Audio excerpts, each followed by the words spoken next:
I just want to go on record that I don't have anything personal against Bob Owens of BearingArms.com. And you know, the irony of that, Jared, is that since we've been doing Student of the Gun Radio, we've pimped his website. Yeah, I would say we've used a couple of the stories from his. More than a couple, lots of times. He publishes great stories. But he needs to stay in his lane. He needs to stay in his lane, and he needs to, yeah. Well, he needs to not, rewrite 20-year-old stories about how Glocks are... Everybody's entitled to their own opinion. Don't you know that? They are. Some opinions suck, though, and I don't have to listen to them.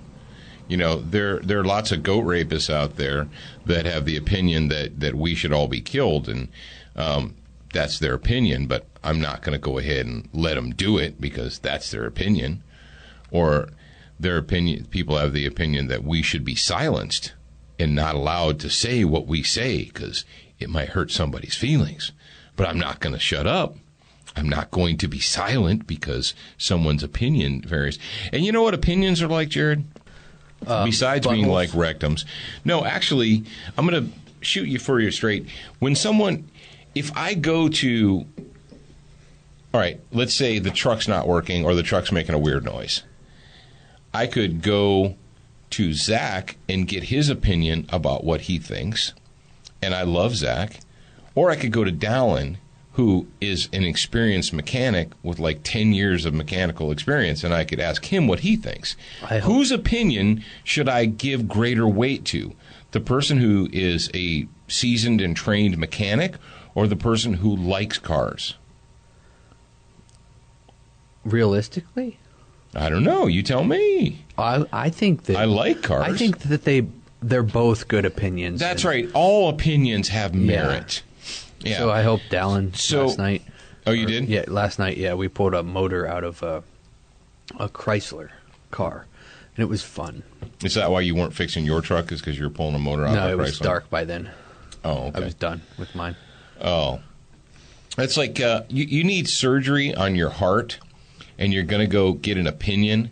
You could get an opinion from the guy who runs a grocery store in your town, or you could get an opinion from an experienced heart surgeon.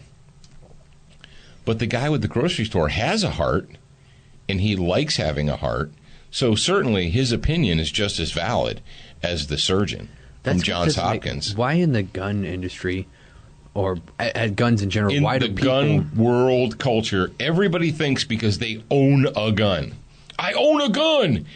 And but why do people fired listen to them? And, I don't understand. I fired it, and I didn't shoot myself. I am now an expert at all things gun because I like them. Congratulations. You like them. Whoopity-doo. All right. Now that we've gotten that out of the way, we hope you enjoyed we hope you were able to peel the duct tape very, very carefully off of your head from yesterday's episode. We've got a lot to talk about today. You may need to keep it handy. But we're going to talk about some SWAT Fuel fitness. We're going to talk about Colt. We're going to talk about salami threatening the U.S. Yeah, I know you're like, what? I had to read it twice myself.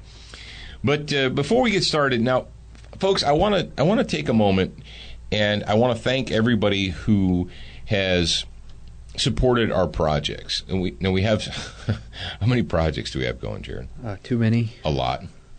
And we have the Student of the Gun TV, which is now, if you've got a Roku box, you've got Student of the Gun, and you don't have to go. And the problem with it before was you had to kind of hunt. You don't have to hunt now.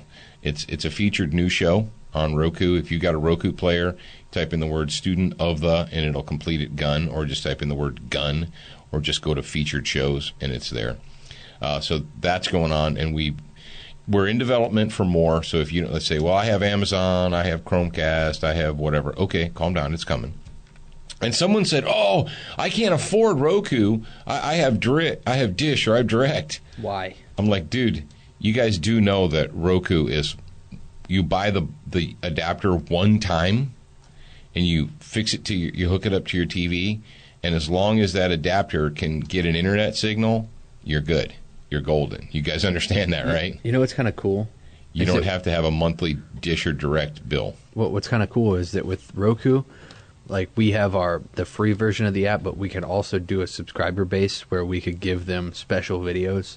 We could do exclusive content? Yeah, which we might in the future, but right now everything is free. Everything that we put on the Roku channel is free. Wow, I didn't know we could do exclusive yeah, we can do exclusives content. for people that feel like buying it. A little bit extra, a little something extra. Okay. So we've got that. We've got the radio, obviously, because you're listening to it. And we have the written material that we've been making available via ebooks and via paper books and so forth. We actually have 2 paper books in the works. We've got one that is actually completed, and it's just ready to be published. And then I have another one that's in the process of being written. And I really do appreciate everybody out there that picked up the Patriot Fire Team book, the original book. It's still available, Patriot Fire Team, Preserving the Republic, 4 Men at a Time. And thank you very much for people that went on to Amazon, because the book is available from us.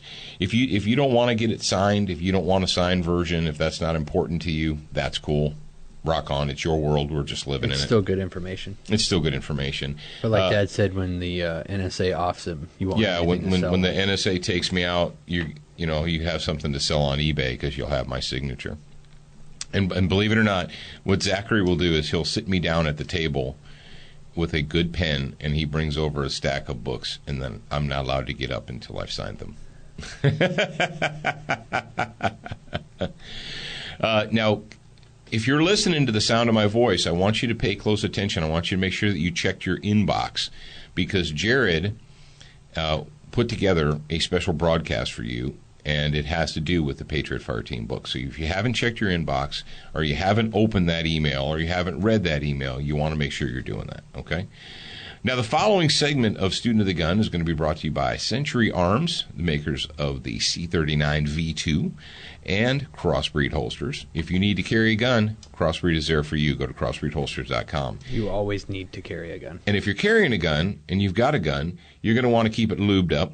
Go ahead and put some frog lube on that sucker. You're not going to regret it. And the cool thing about the frog lube is it's not just for guns. I was going to say you can lube anything with it. You can lube anything. Every once in a while, I like to frog lube my sword just to keep it rust free. And I didn't tell the whetstone story yet, did I? All right. We're talking about like frog lubing swords and whetstones and yeah. All right, well, here's the deal. All right, if you guys know, there's several different ways to sharpen a knife or an edged instrument. And one of the more traditional ways is to get a gray stone, or what's called a whetstone. That's W-H-E-T, stone. Now, you want to put lubricant on a whetstone. And the reason it was explained to me many years ago, I'm trying to remember, like, the old guy who, like, was telling me. And I learned how to sharpen a knife, I don't know, in junior high or something. But what you're doing, and I'm sure you probably know this, but I'm going to say it anyway, when you're sharpening a knife, you're using a hard instrument or a hard object to shave off very, very, very, very fine particles of steel, and you're creating that edge. You're shaving off the steel.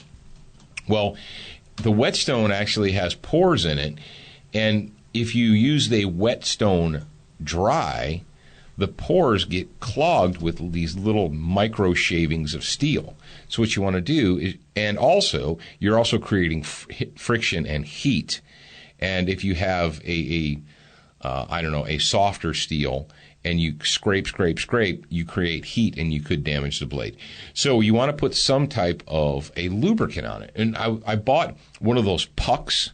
You guys have all seen, if you're a knife guy or a gun guy, you've all been in the hardware store, you've all been in the academy, and those gray, it's called the puck or whatever, but it looks like a hockey puck, but it's a whetstone, and you use it for hatchets and axes and so forth. And I thought, man, that'd be a good thing to put frog lube on. And I called Larry. I said, dude, you think frog lube would be good? And he said, I don't see any reason why not. You can put COP or oil or anything else on it. So I was like, rock on, bro. So, I sharpened up a cold steel machete. And last Sunday I did some serious outdoor hacking and whacking with that.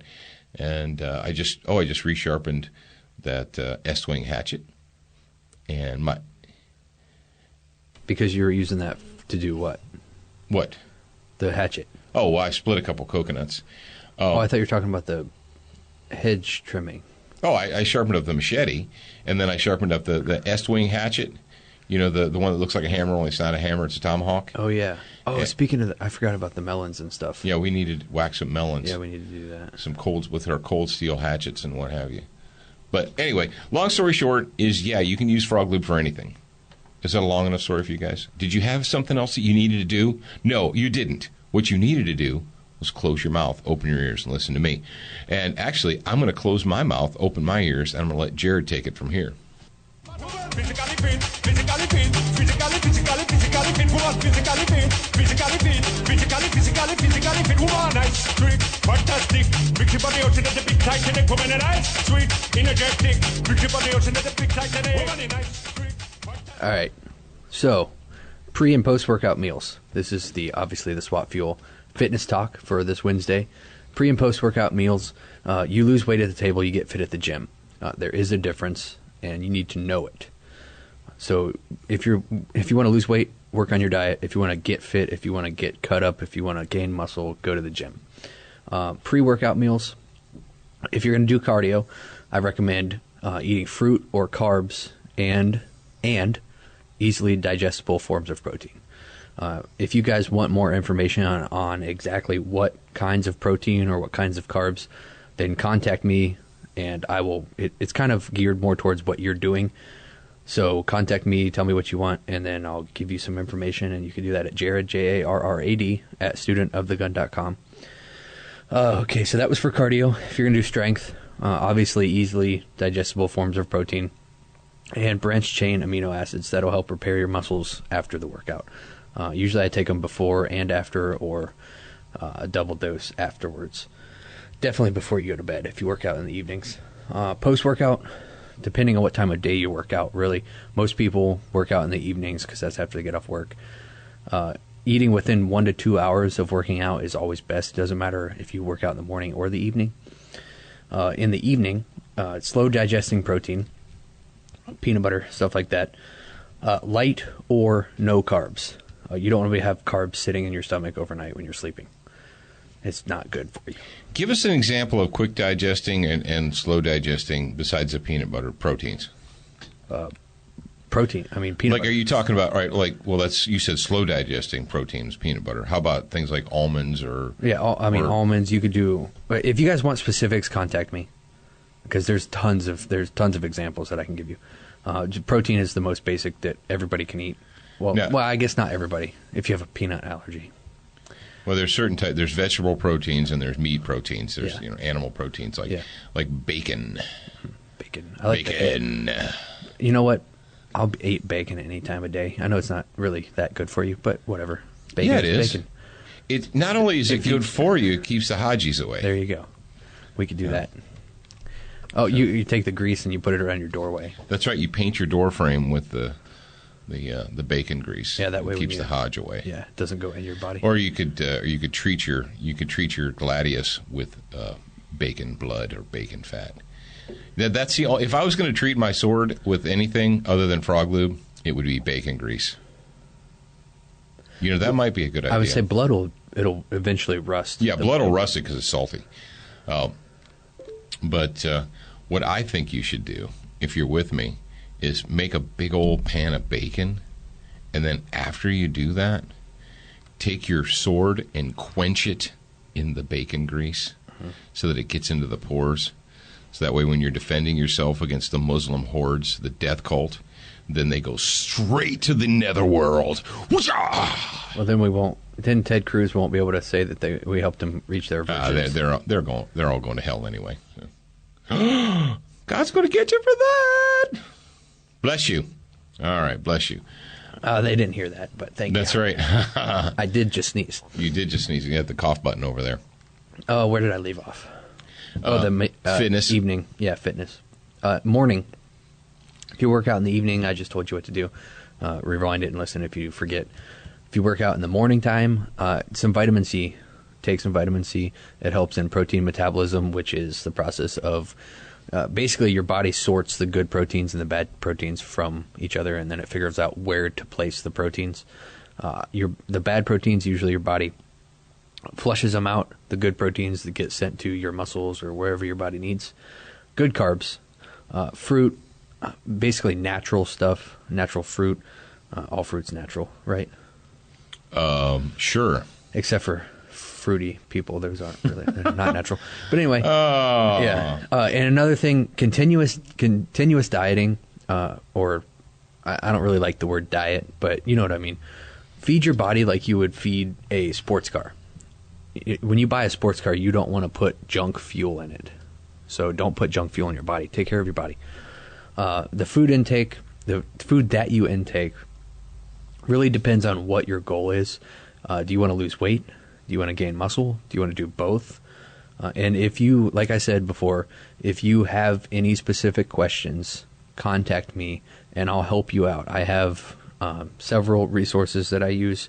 I've got meal plans that I can give you. I've got all kinds of stuff, all kinds of information. And you can contact me at Jarrad, Jarrad, at studentofthegun.com. Well, all right then. Thank you very much, Jarrad at studentofthegun.com. All right, folks, how do I start this? How do I start this topic? Let me start this topic by saying this. I've been paying attention to the firearms world, to the firearms industry, to the gun culture for, 30 years, at least 30 years now, 3 full decades. I attended my first professional training course at the ripe old age of 19. I've been reading Guns and Sandwiches magazine since I was like 16 or 17 or what have you. Because, believe it or not, I'm surprised that they haven't, that like Moms Against haven't tried to get the law changed so that you can't buy gun magazines unless you're 18 or over or something like that. But the reason I mention that is I've actually been paying close attention to the gun culture for 30 years, and you see things come and go. You see your various manufacturers. Like, I've got one for you guys, AMT. How many of you guys remember AMT? Oh, you're like, yeah, I remember the AMT Hardballer and the Automag 3 and the Automag 4. Yeah. Where are those guys today? Yeah. All the different iterations of Charter Arms that have gone back and forth over the last 30 or 40 years. Dan Wesson revolvers. How many of you guys remember Dan Wesson revolvers? The Bren 10. I know I'm taking you down, memory lane now, aren't I? Well, in the United States of America, we obviously know that there's about 4 or 5 granddaddy names in the gun world. You have your Winchesters, your Remingtons, you have your Smith & Wesson, you have Colt, Mossberg to a certain extent, not quite as old as Remington, and so forth. But you have the names, right? The Brownings. Of course, Browning has changed hands how many times now? So you've got those names, and we hear them, and often, we just use them generically. Like Colt is one of the words that's used almost generically by the media. Everything's a fortified Colt. It could be a 22 from Ruger, and it's rappers. They really like Colt 45. Oh yeah, they like Colt 45. It's a beer. It's a caliber. It's a everything. Colt 45 because it just sounds cool. And we like to, whether it's rappers or country music singers, everybody likes to, or rock and roll, or everybody likes to say 45 or Colt 45 because it just sounds American and it sounds mean and all that jazz. Well, what we saw in the modern era, and what we've seen in the modern era from Remington and Winchester and Colt and Smith & Wesson, is we've seen quite the roller coaster ride. Smith & Wesson almost tanked. And I know they don't like to talk about it, and they don't bring it up at cocktail parties, but let's face facts. Smith & Wesson came really close to tanking in the 90s. Their stock was in the crapper. And now they're back, and I'm happy that they're back. I really am. But in the 90s, they made several bad decisions. They forced guns into the market that shouldn't have been in the market, 4006. They did a lot of things wrong. But they also did some things right here during the last 10 to 15 years, and the company is now just chugging along on all cylinders. Ruger is very similarly. Ruger, they had their ups and their downs. The bless their hearts, their first introduction to centerfire pistols was nice. I guess I can say that about the P85. It was nice. It didn't hurt me, but didn't exactly set the world on fire. People got excited about it because they were excited about the first gun, centerfire handgun from Ruger, but they've changed, and Colt has been in kind of a cardiac arrest downward spiral for several years now. And those of us in the industry, those of us who are firearms enthusiasts, who like the history of Colt and Remington and Winchester and all that, we don't want to see them fail. We don't want to see them fail. But we're watching almost a slow suicide by one of the oldest gun companies in the United States of America. I know there's some, who started first, whatever, but let's just face facts. Go all the way back to the 1830s and 1840s, and you had Colt guns. So where are we now? Well, probably, I guess, Jared, 3-4 years ago. You remember when I went out to Gunsight with all those other various gun industry folks, all the gun writers and TV show people and stuff, and got my first glimpse at the LE901? I guess it was 5 years ago.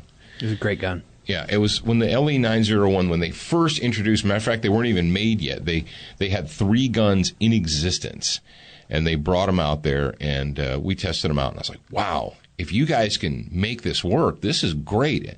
Had a lot of really interesting features on it, had a monolithic rail system. It was a 308 AR-15 that also could be converted to shoot 5.56 by just swapping uppers and lowers and the buffer springs and the buffers. You didn't have to do anything else. You didn't. A really good gun. I was like, man, if you guys make these, that'll be good. And we spent a couple of days on the range shooting Colt pistols, Colt rifles, and we went back to the hotel that night. And adult beverages were flowing, and we were chatting, and I'm not going to say the names of the people that were there because they didn't get. Well, let me see. Shepard was there, Uncle Dick was there, Wiley was there, Gary Paul Johnson was there. Who else was there? A bunch of people. All right. My point is this, is we are all talking about Colt and the future of Colt. And I can't even remember who said it. It might have been Shepard, might not have been Shepard, but he said that the person said, everybody in this room wants Colt to succeed. Agreed? And we're all like, yeah, we all want Colt to succeed. He said, but we don't. You can't say but. No. However, nonetheless, we don't need Colt to succeed. And you're like, well, that's kind of an effed up thing to say, Paul. And what do you mean you don't need him to succeed? Well, the truth of the matter is, if we go back to the 70s and 80s, and you wanted a custom 1911, or you wanted a tricked out 1911, you went and you bought a Colt 1911, and then you sent it immediately to a custom gunsmith, and he tricked it out for you. That's what you did. Or if you wanted an AR-15 rifle, if you wanted a AR-15 match grade rifle, you went and you bought a Colt. That's what you did in 1985, 86, 87. That was the game in town. If you wanted a black rifle, you bought a Colt. If you wanted to be a serious 1911 shooter, you bought a Colt. And then you sent it off to a gunsmith, and he reworked it for you. Well, that's not the case now. And, if you wanted a Peacemaker, you bought a Colt 30 years ago. There's a lot of single-action guns today that, quite frankly, are a better value than the Colt guns. There are a lot of 1911s that are just as good, if not better, than the Colt guns. And do I need to bring up the black rifle? I think my grandma's going to start making. Jared, I think maybe your grandmother's going to start a black rifle company out of the back of her shop. Well, at least she's got some. Why not? At least she's got some good feedback. Yeah. She's got a pretty good person that she can call and get Everybody ideas. In America is making black rifles. So you don't need them. And this is something that I ran into. I went into my favorite gun shop, the Cook's Gun Shop in Biloxi, and it was several years ago.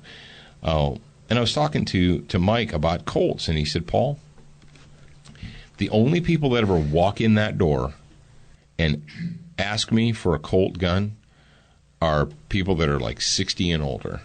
He said, and they're all trying to find a deal. They're all trying to find, that one of a kind, or they all think that maybe I might have something that I don't know what I have, He said, I never have someone, he said, and if they're under age 30, they don't even say the word Colt.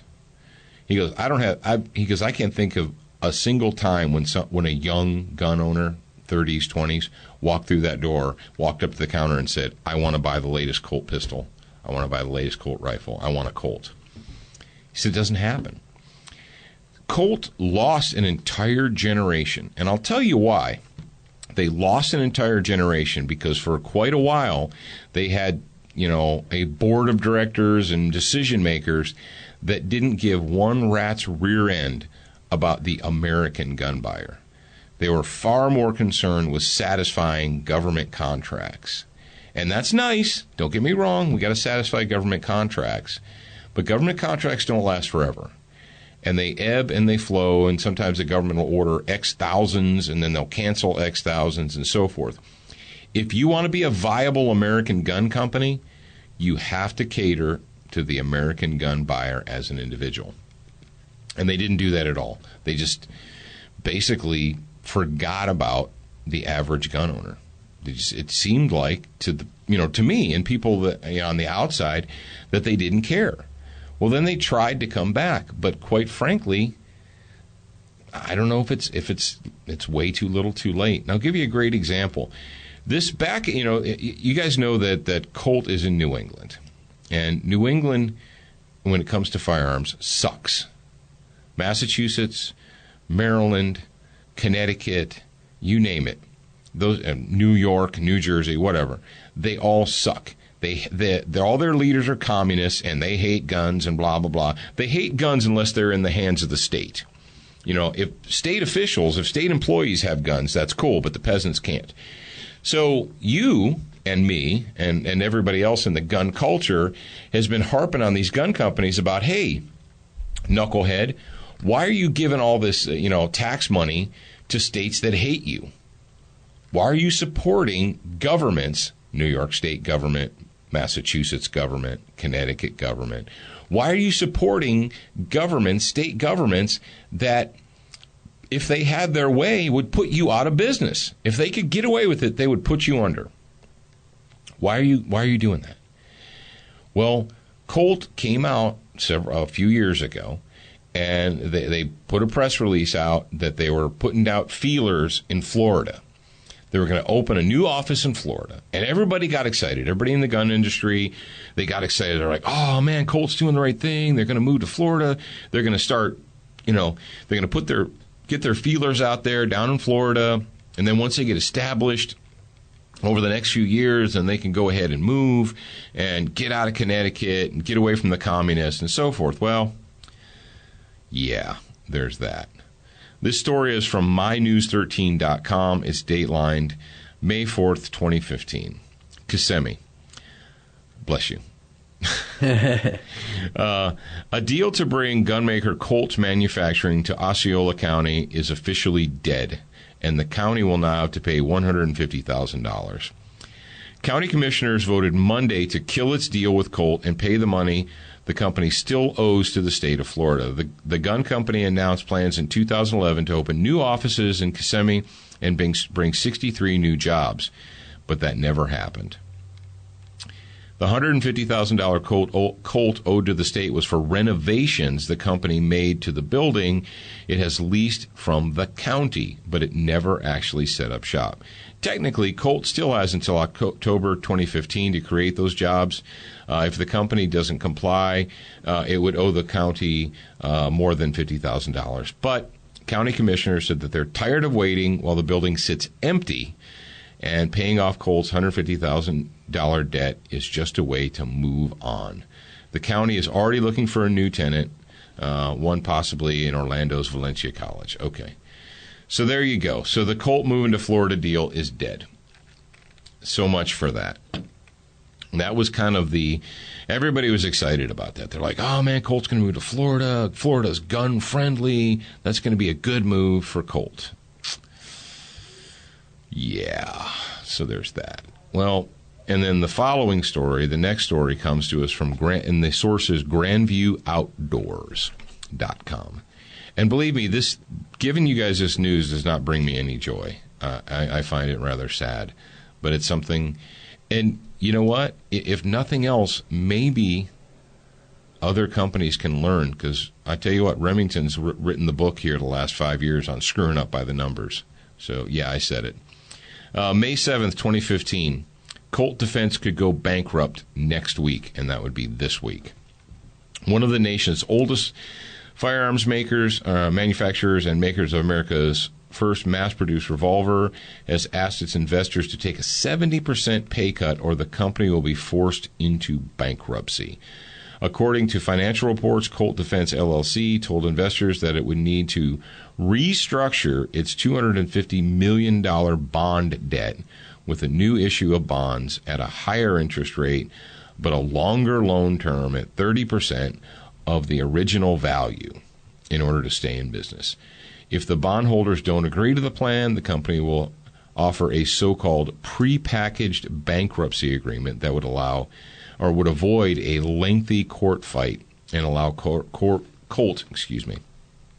to restructure quickly. The exchange offer and the issuance of the new notes are designed to reduce the overall amount of Colt's debt, reduce total cash interest payments, extend the maturity, blah, blah, blah, blah, blah.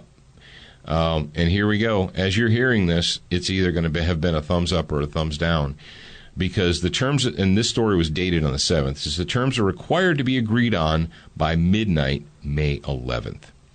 So, and obviously we pre-record these, so is that like midnight, like 12 a.m. May 11th, or 12 a.m. May 12th?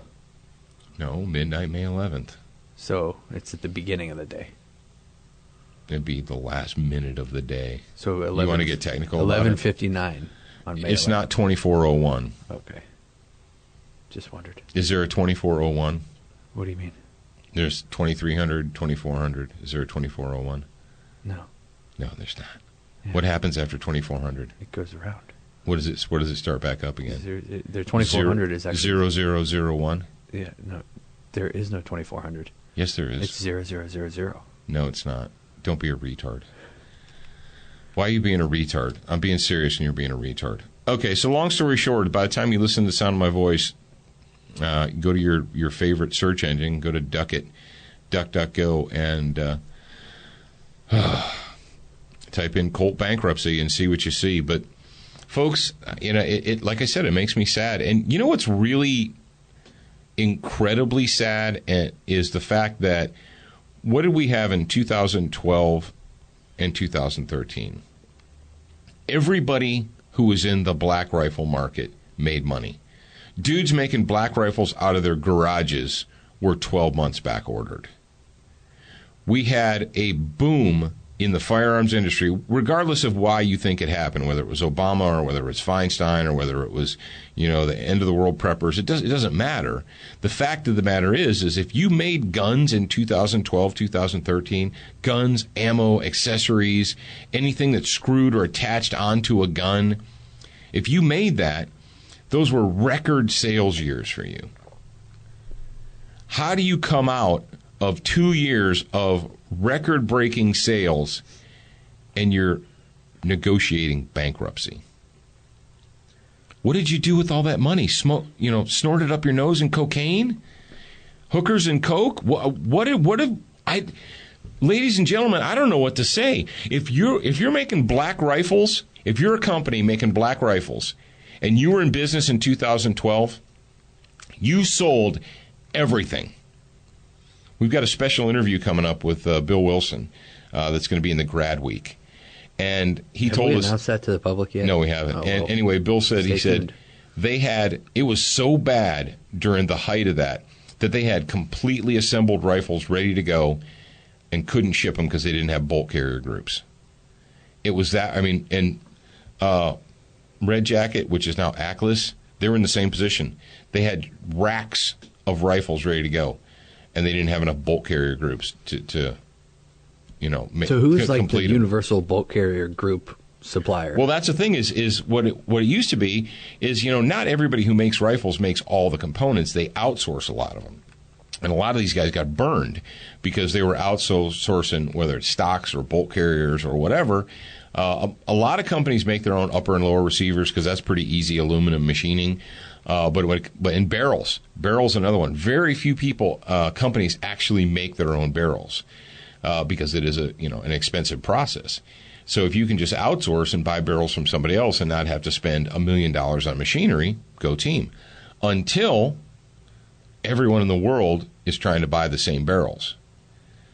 But let's face it, folks. If you were making black rifles in 2012 and 2013, you sold, not only did you sell everything you had on the shelves, everything. The warehouses, there was no warehousing. Everything was gone. You did back orders for, 6, 12, 18 months of people who put their credit cards down and paid for it just so they could get in line to get one. And here we are in 2015, and you're like, oh, we're all out of money. What? You're out of money? What have you been doing with your money? I don't know what to tell you. I don't know what to say, legitimately. It makes me sad. It makes me depressed. It makes me depressed when anybody in the gun industry says, oh, you don't understand, times are tough, sales are down. Duh. What did you think? Yeah. Did you think you were going to have like 20 years of record-breaking sales? I don't know what else to say, but all right, the articles are in the show notes for you guys to read. If you want to read them in detail, just go to studentofthegunradio.com and click on the show notes, and you can read them. All right, before we move on, we want to thank our good friends at Velocity Triggers, designed for precision. You got a black rifle? You do? What? Go to velocitytriggers.com. And Brownells. If you own a gun, Brownells has something for you. So go to their website at brownells.com and just shop around to your heart's delight. Now, Jared, do you want to talk about salami? Yeah. Did you know that salami was threatening the U.S.? Salami's threatening the U.S.? Yeah. Wow, let's talk about salami. Ich bin Allah so dankbar, ein Muslim sein zu dürfen. Es geht an die Umma, wir sind die Umma. Check das aus. Bismillah. Islam ist die Wahrheit. Wir folgen Mohammed. Wir folgen Mohammed. You gotta love the death cult rap there. Now, this story comes to us. It was actually sent to us from one of our fans out there. You sent it to us in a link, and I looked at it, and it's like I dropped it in the show notes. And you know what I did, Jared? I actually used my phone to drop it into the show notes. Did you link it? Was it able to link in there? No, I didn't link it until I opened the. Oh, okay. Yeah, I can't figure that out. I don't know. It won't link it until I open it. But it comes to us from the timesofisrael.com. Title: Iranian General, War with U.S. would be no big deal. Well, all right then. Subtitled, Revolutionary Guard Corps Commander says if West thought it could attack Iran, it would have done so already. Two top Iranian generals on Thursday taunted the United States. Isn't it wonderful to live in a country, in the United States of America, where these goat rapists feel no compunction about taunting us? Is this the Carter administration again? Well, it's because is it 1979? If we do anything about it, if we say anything, then we're automatically we've got a she-mail in the office. Yeah. We've got a she-mail in the White House. Two top Iranian generals. Oh, you think the elitist members of the media are writing that down right there? He said she-mail in the White House. Yeah. Two top Iranian generals on Thursday taunted the United States, saying much discussed military option to destroy Iran's nuclear facilities is ridiculous, that Washington knows it can't be done. And well, their buddy Barry's not going to do it anyway, and that their country, quote, welcomes war with the U.S. Brigadier General Hossein Salami, yes. Oh, I thought you said Hussein Obama. No, Hossein Salami, the deputy commander of the Revolutionary Guard Corps, said in an interview on state-run television that a battle with the U.S. would only serve to highlight Iran's strengths. What, did they figure out how to, clean their butts with a different hand now? Is that one of their strengths? They just figured out how to talk. Being in bed. We welcome war with the U.S., as we do believe that it will be the scene of a great success and display of real potentials of our power, said Salami. According to a report by the semi-official FARS news agency, FARS, I'm not sure if it's FARS, we have prepared ourselves for the most dangerous scenarios, and this is no big deal.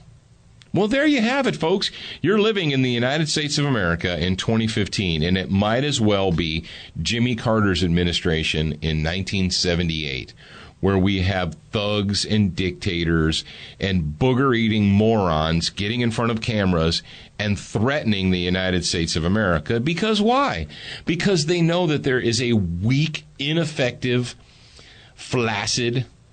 I was watching a TV show yesterday, and the guy said flaccid, and the other guy corrected him. He said, it's actually, from a technical standpoint, it's flaccid. And I was like, what? I have to look that up. Is it? I don't know. But it was one of those geek shows, so you never know. Maybe they're trying to pull one over on us. Was it The Office? Well, no, it wasn't The Office. It was a new HBO show called Silicon Valley. You know what happened? I ran out of... You ran out of stuff to watch? Out of Game of Thrones. Have you ever watched The Boondocks? Yeah, I've watched The Boondocks. I just watched one last night. Really? Or maybe it was today about... Was it filmed live in Ferguson? It was. I think it was a new one of the new seasons, and he was talking about the President Obama being elected. It was pretty funny. What a wonderful thing that is. Did you ever see the one I did watch, and I know we're talking about TV now, but is the one where Martin Luther King comes out of a coma? Oh, really? Yeah. Oh, you need to watch that one. That's probably the best. It's the most honest ever. So in the show... Well, I mean, the one that I watched yesterday was pretty honest. It was supposed to be modern times, right? And so the CIA or somebody has been keeping Martin Luther King. He's been in a coma in the secret hospital. And so he comes out of the coma, and he sees what happened to the United States. And he goes out. He freaks out. And he listens to all the thugs and the busting a sag and speaking like animals. And he can't believe it. He's completely and thoroughly depressed, and he tries to talk to him, and they're just like, "Yo, man, you don't know what you're talking about." And, yeah, I have it's very honest. I have a feeling that's probably how it would be in real life. Yeah, oh yeah, are you kidding me?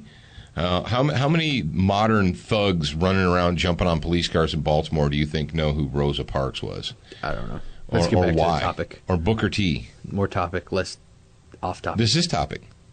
We just thought, all right. That's pretty much it. That's all I got. I don't think we have time for Jay Johnson. Secretary of Homeland Security Jay Johnson said something else incredibly stupid, but it's a 2-minute audio quote, and we don't have time for it. So Jafar. Aladdin? Jafar. Holy cow. Jafar. Major General Muhammad Ali. Muhammad Ali Jafar? Jafari. Jafar. Oh, Jafar. Jafar. Jafar needs glasses. Aladdin 4, Jafar may need glasses. Straight to DVD. What? That's it. I don't have any more time to talk about Muhammad Ali or Salami or Assalamu Alaikum or Aloha Snack Bar or nothing like that. Did you see Ryan? About Aloha Snack Bar? Yeah, it's Aloha Snack Bar. Thank you very much. Kids, what do I have to say? I don't know. All I have to say is this: is tomorrow's Thursday. So, all right. Here's what we're going to tell you. In the last couple minutes, here's what we're doing for our grad program people. We've been putting interviews in the can. We've got special shooting celebrity gun culture interviews, and what we're going to be doing in the very near future. You want to give them the dates? No, okay. We won't even tell them who it is yet. Okay. Well, let's give them one. I already told them Bill Wilson. Okay, there's your one. We have an exclusive Student of the Gun interview with Bill Wilson, in addition to others. Jared's going to be doing the press release very soon. I think we should release one name per week. One name per week? No, we don't have enough weeks. Yeah, we do. No, we don't. No, we don't. Look at a calendar, freak. Okay, then. It's coming up soon. All right, it's coming up very soon. All right, ladies and gentlemen, children of all ages, thanks for joining us for Student of the Gun Radio. I'm your host, Professor Paul Markle. On the other side of the glass is Jared. We had a good time today. Hope you did too. We will talk to you tomorrow morning. And remember, you're a beginner once, but you should indeed be a student for life.